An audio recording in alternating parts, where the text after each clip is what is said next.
Hello students, welcome to online classes of supply chain management and logistics. In this lesson, we are continuing to study the concept of supplier relationship management. In previous lesson, we studied the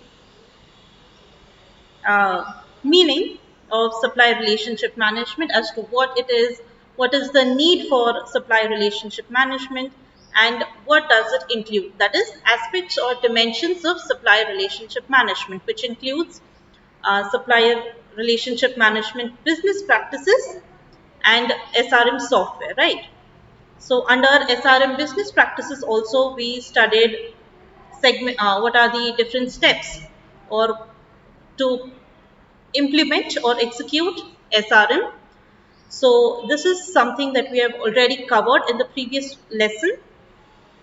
If you have not watched that video, I would highly recommend you to watch that video before watching this video, right? So you can get a better understanding for this particular lesson. Um, I will give the link to that video in the description box below. So you make sure you watch that video first and then come and watch this video. So in this lesson, we will be studying the benefits of supplier relationship management, what is the process of supplier management, and what are the issues and challenges that can occur or that any business organization can face while implementing uh, supply relationship management. Okay, so let us start with studying or discussing the benefits of supply relationship management. Okay, the very first benefit of supply relationship management is that it helps in managing a growing supplier base effectively. The supplier base of organizations is increasing, and this is a consequence of various factors like increasingly globalized business processes that provide access to global suppliers. It can also be increasing the complexity of supply chains, increasing the scale of operations of organizations, and etc. Right? So, due to increase in the number of suppliers engaged in the organizations, managing the entire life cycle of suppliers becomes difficult. So, having a well structured supplier management process in place will allow the organizations to manage multitude of suppliers with ease. Second benefit of SRM is achieving cost savings and quality control. So having a strong supplier management practices will enable the organizations to identify cost savings opportunities in the supply chain and scrutinize the quality of supplier output. This directly impacts and contributes to the company's bottom line, right? Then another benefit of SRM can be improving the organization's supply transparency. When you have a supplier management system in place, it will allow you to streamline valuable information and data regarding the life cycle of the suppliers.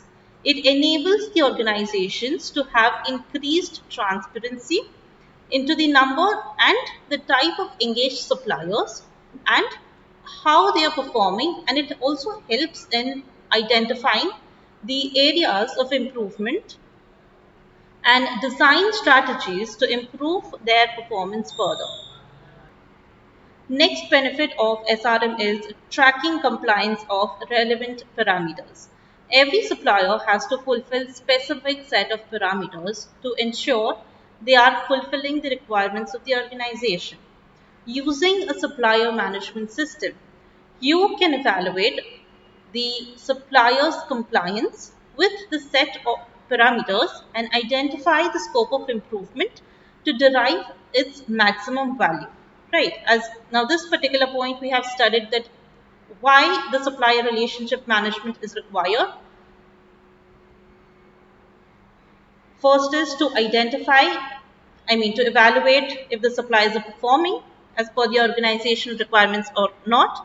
If yes, identify the areas of improvement. So SRM helps in tracking this particular criteria by uh, implementing various parameters, right?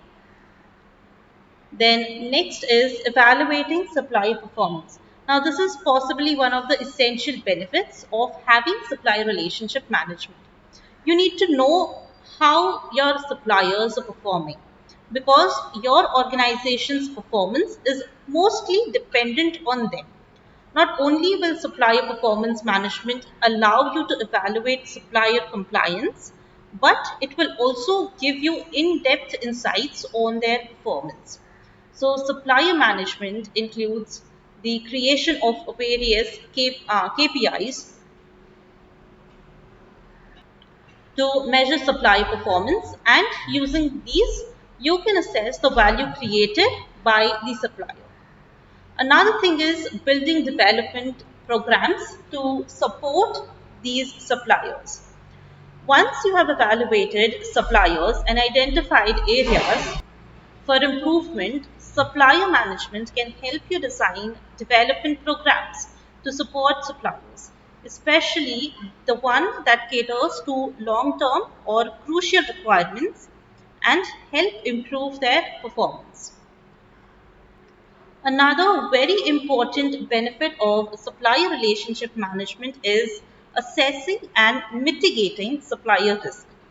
So, identifying and mitigating supplier risks is very important as supply chains and the resultant supplier relations becomes complex. The profitability of detrimental suppliers risks also increase.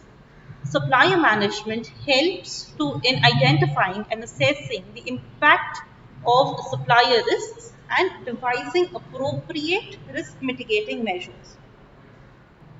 And last but very important benefit of SRM is building a supplier management process. Now that we have identified the need and benefits of supplier management, it is necessary to establish a robust supplier management process. This process will guide an organization about the strategies it has to employ to manage the entire life cycle of the engaged suppliers. So let us study quickly the supplier management process. I'll just give you a brief idea as to how it works, right? So this is a 5-step supplier management process. The first step being identifying the set of business goals and objectives. So before you go ahead with the supply management process, it is important to identify the set of business goals and objectives for which the suppliers are required, right? It will highlight what every department requires from third parties, that is from the suppliers, so that you can map the relevant suppliers to every need without duplicating efforts and resources. Very important. Now, these objectives will also help evaluate supplier performance as compared to the objectives that were communicated to them. Right. The second step to supplier management process is identifying the relevant selection criteria for selecting suppliers. Now, once you know the objectives and requirements that necessitate supplier engagement, you need to define the selection criteria for selecting suppliers that will provide maximum value for the requirement. While the selection criteria depends on the type of the organization and its requirements from suppliers, standard measures including pricing, quality of past work, experience, industrial recognitions, legal reputations, etc., can be taken into consideration. The next step is to evaluate all relevant suppliers based on the selection criteria you have identified. Majority of the organizations evaluate the suppliers based on pricing they have quoted. However, it is equally important to factor in the other criteria that you have identified. Assess the quotations and proposals given by the potential suppliers and ensure you are deriving maximum cost savings opportunities. Analyze the terms and conditions to see how well the suppliers are planning to meet the organization requirements. At the same time, make sure you have done a thorough analysis of suppliers' strengths and weaknesses and study how the external environments, threats and opportunities can impact your engagement with the suppliers. Why? Because later it should not become a challenge or an issue while implementing the entire process, right? Now, once you've selected the relevant suppliers, you need to execute the contracting process to get them on board finally, right? Ensure that you involve all the relevant stakeholders in the contracting process to gain valuable insights on how the contract can ensure maximum delivery of value. So, in a lot of business cases, what happens is contracting processes is executed by the finance or the procurement team with senior executives of business units. Whereas the group that will work with the suppliers on the day-to-day basis is not consulted. So it becomes a challenge or issue later on while implementing. Why? Because these are the people or who will be interacting or who will be working with them on day-to-day basis. So ensure all the relevant members or people are consulted while entering into a contract with the selected suppliers. And the last step is evaluating supplier performance. The supplier management process doesn't just end once you have selected the suppliers. After the selection and contracting, you need to periodically evaluate their performance to see how well they are fulfilling the set of objectives and requirements. To ensure practical evaluation, make sure you've established KPIs to measure their performance. This will also provide insights into areas of improvement to maximize supplier performance. It also tells the organization how effective their supplier management process is and how it can optimize it further. So, as we were studying the supplier management process, I was time and again telling you that ensure this particular thing, make sure you have checking on or collaborating with all the concerned people while entering into contract to avoid challenges. I was then and there telling you these are the things that one needs to take care to avoid challenges or issues ahead during the supplier relationship management process. So, again, even after taking necessary measures or taking necessary things into consideration, still there are certain issues and challenges that the business organizations face while implementing the SRM. So let us study each of these issues, not e- yes, each of these issues and challenges that are included in SRM. So the first is supplier culture. Sorry, suppliers with different cultures face difficulty in understanding the manufacturer's working environments, right? Especially in global supply chains where the regions and languages differ. So it becomes a challenge in supplier relationship management. Another thing is when we are speaking of supplier culture, another important thing that comes along with the culture is the communication challenges.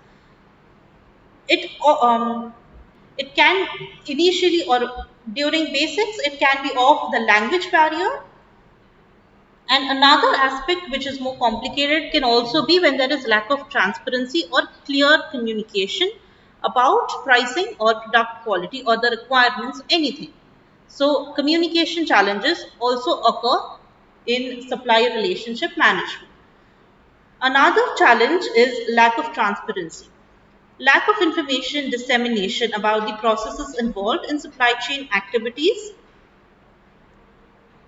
may create issues in supplier relationship management.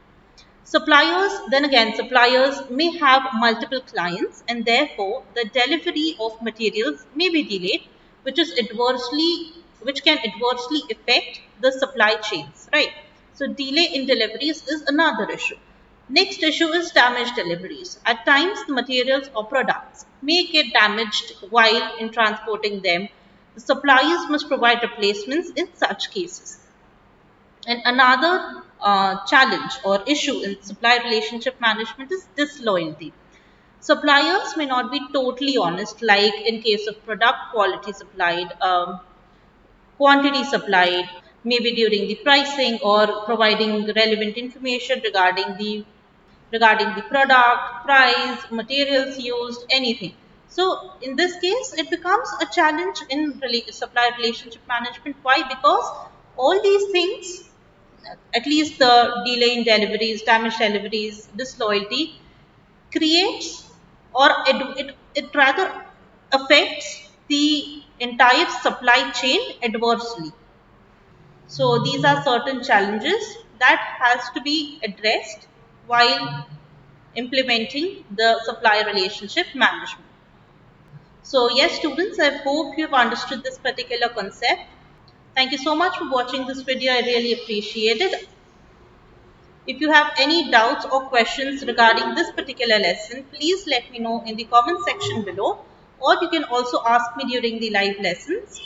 I'll be more than happy to help you with it. I will see you in the next lesson. Until then, take care and happy learning.